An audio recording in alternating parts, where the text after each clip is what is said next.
Как-то раз мой однокурсник пригласил меня погостить в деревне у своей мамы. Приехали мы туда поздно вечером. Мама друга, женщина очень гостеприимная, радовалась безмерно нашему приезду, потому что она уже довольно давно не видела сына. Разместили нас в небольшой комнате на втором этаже. Утром решено было идти на рыбалку. Собрали мы снасти и пошли на небольшое озеро за деревней. Навстречу нам попался мужик, невысокого роста, мрачный и угрюмый. На поводке он вел красивого пса породы алабай. «Здравствуй, Ефим», — поприветствовал мужика мой однокурсник.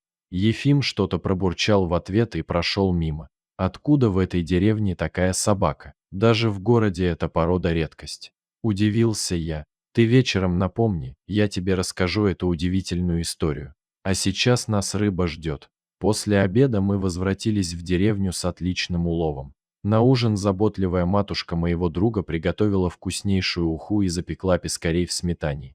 Удобно устроившись на ночлег в нашей комнате, я напомнил другу, что за ним рассказ про Ефима и его собаку. «Ну, слушай», — ответил друг. «Ефим этот, как ты заметил, мужик угрюмый и неразговорчивый, но очень добрый. Это только вид у него такой грозный. Всю жизнь Ефим прожил один, не было у него ни жены, ни детей. Он даже собаку не хотел заводить, потому что был довольно скуп.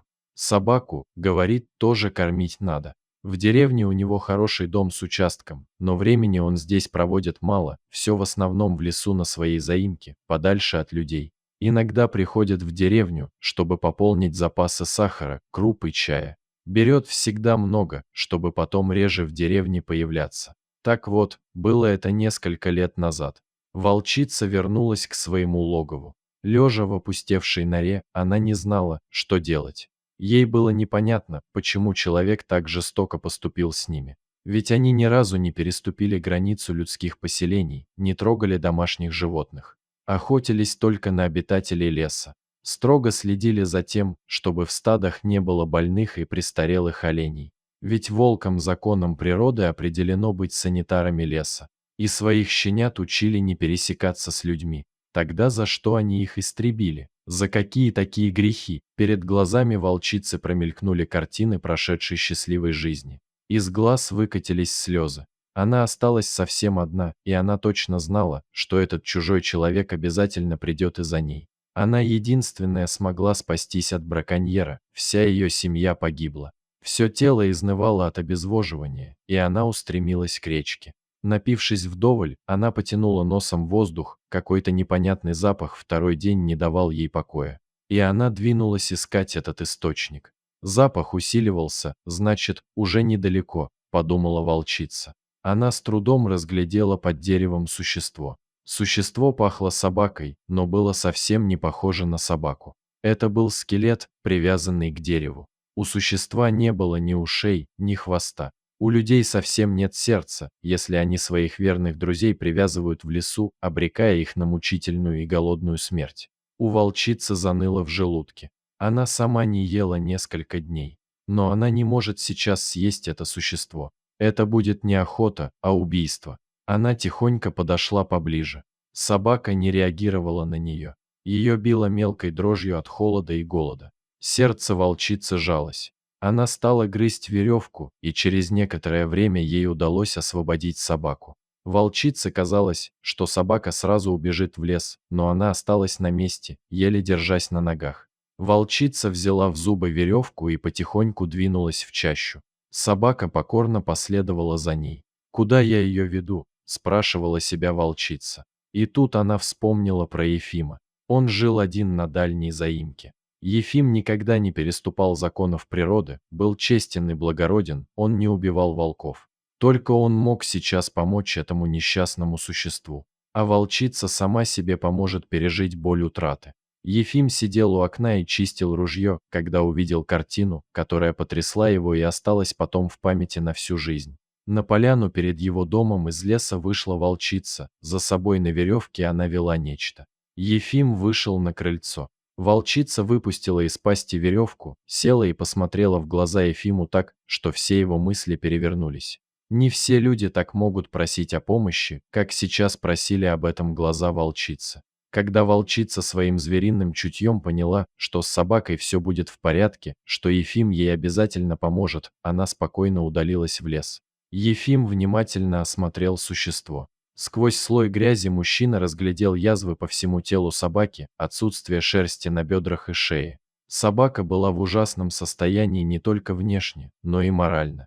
Пес был подавлен и напуган, держал дистанцию, хромая на обе ноги. Ефим начал лечить и выхаживать несчастное животное.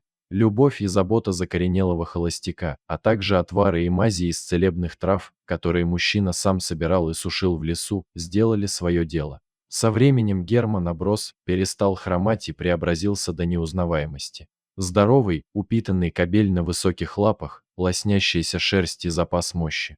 Вот таким он стал через несколько месяцев. Я как-то поинтересовался у Ефима, а почему он назвал пса каким-то человеческим именем? Герман? О чем он хуже человека? Это люди порой хуже зверей, возразил Ефим. Здесь я с ним солидарен, сказал мой друг. Но это еще не конец истории, продолжал мой товарищ. Так и стали жить Ефим с Германом на заимке. Ефим души не чаял в собаке. Не надо, наверное, говорить, что Герман был настолько предан своему спасителю, что это даже невозможно описать. А Ефим даже представить себе не мог, что может настолько полюбить собаку. Ведь он всегда сопротивлялся этому чувству. В один из дней они бродили с Германом по лесу, искали грибы, собирали ягоды. Наслаждались красотой, тишиной и спокойствием. Ушли они уже довольно далеко от своей лесной избушки. Вдруг Герман остановился и замер, вдыхая лесной воздух и прислушиваясь к тишине.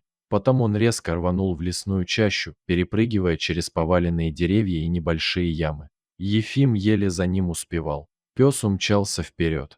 Когда Ефим догнал Германа, они выскочили на небольшую поляну.